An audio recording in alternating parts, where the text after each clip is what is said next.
Profissionais da educação da rede estadual realizaram uma Assembleia Geral. Entre as reivindicações da categoria estão a realização de concurso público e a valorização salarial. E é para falar sobre esses assuntos que está aqui no Jornal do Meio-Dia o presidente do Sintep, Valdeir Pereira. Boa tarde, presidente. Seja bem-vindo aqui ao Jornal do Meio-Dia. Boa tarde, Lúcio. Boa tarde aos espectadores aí da TV e do Jornal do Meio-Dia. Presidente, começando aí pela valorização salarial. Os professores ganham pouco, o governo diz que está pagando bem.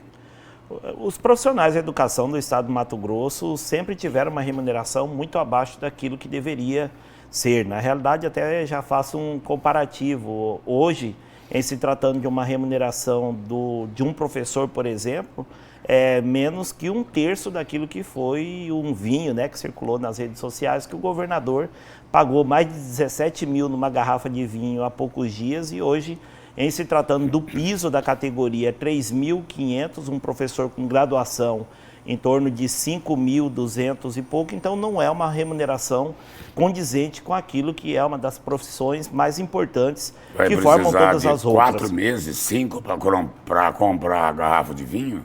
E ainda tem um confisco, né? Se for aposentado e tem um confisco, desconto da Previdência do Imposto, vai precisar trabalhar quase 6 meses para comprar uma garrafa de vinho que, com certeza, o governador não tomou apenas uma. Presidente, e qual é o índice de reposição que o Sintep cobra do governo? Nós estamos cobrando para que o governo do estado aplique 9,16% acima da revisão geral anual durante esse período da gestão, ou seja, nos próximos 4 anos, que seria uma programação para esses 3 anos, já aplicando a partir desse ano e no último ano, do primeiro ano, já com a previsão, do primeiro ano da próxima gestão, aplicar esses percentuais, o que daria para a categoria da educação, no mínimo, aí aquilo que não foi cumprido de uma lei que o governador deixou de cumprir, que é a Lei 510, a restituir um pouco daquilo que ficou para trás, mais de 20% de revisão geral anual e a própria defasagem salarial, que a categoria da educação recebe muito abaixo daquilo que deveria. Hoje, uma merendeira dentro da escola, nós estamos falando de uma remuneração abaixo de R$2.000 que essas pessoas recebem e ainda tem incidência da Previdência mais o imposto de renda. Presidente, e aquela RGA do governo Pedro Tax, será que os professores ainda têm esperança de receber?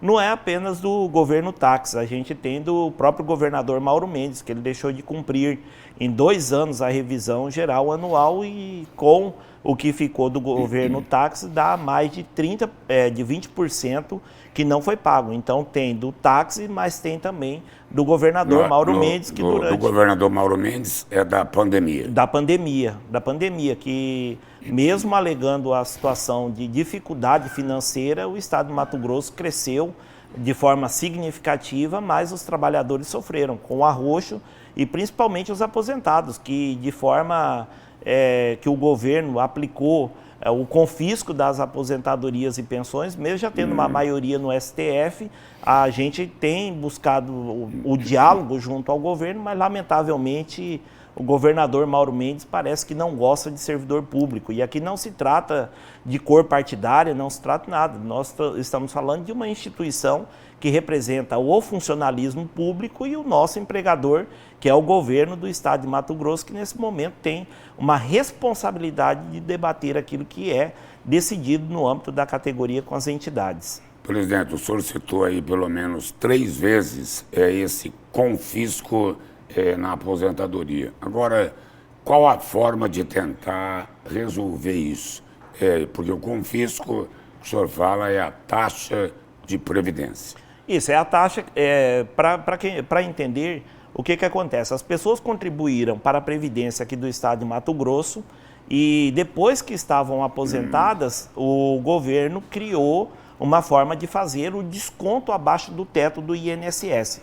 Como a nossa categoria, a grande maioria, as maiores remunerações de aposentados gira aí em torno de 8 mil e pouquinho, Então, isso teve um impacto muito grande, porque de um dia por outro as pessoas passaram a ter um desconto aposentado de 14%, de maneira que a gente tem chamado de confisco a contribuição à Previdência por parte de pessoas que já aposentaram abaixo do teto do INSS. Só para ter uma ideia, como se você fizesse um financiamento de um veículo, na última parcela a financiadora chegasse a você e falava, ó, a gente mudou de ideia aqui, você vai ter que continuar pagando esse veículo a vida toda. Então as pessoas contribuíram para o Instituto de Previdência do Estado de Mato Grosso, utilizaram, usurparam, roubaram a Previdência daqui ao longo desses anos e agora o governo transfere essa responsabilidade que a fiscalização deveria ser do governo do Estado de Mato Grosso para o funcionalismo, que é errado, e o STF já formou, inclusive, maioria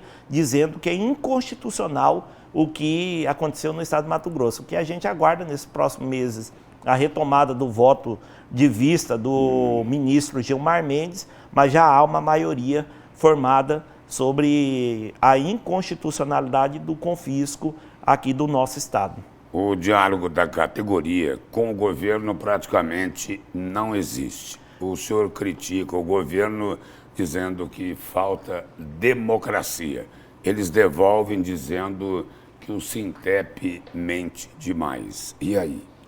O que fazer? A pergunta que está, por que o governo do Estado de Mato Grosso não aceita sentar com as entidades sindicais? Porque o governo não tem sentado, não é apenas com o Sintep, é com nenhum do sindicato. Agora, é claro que a gente tem uma posição de ir aos meios de comunicação e denunciar, não ficar calado. E aí, lamentavelmente, o governo, que é um governo dos ricos, e por isso a gente sempre tem trabalhado, o Estado de Mato Grosso cresce, mas infelizmente os trabalhadores têm empobrecido em razão da ausência de diálogo com o governador Mauro Mendes, porque a sociedade conhece que é um governo que é truculento, é um governo que não aceita ser questionado em suas ações. Você que é do meio de comunicação sabe muito bem que infelizmente o governador Mauro Mendes tem assumido algumas posições que não são nada republicanas e democráticas. Presidente, obrigado pela presença e pelas informações aqui no Jornal do Meio-Dia. Eu que agradeço e ficamos à disposição.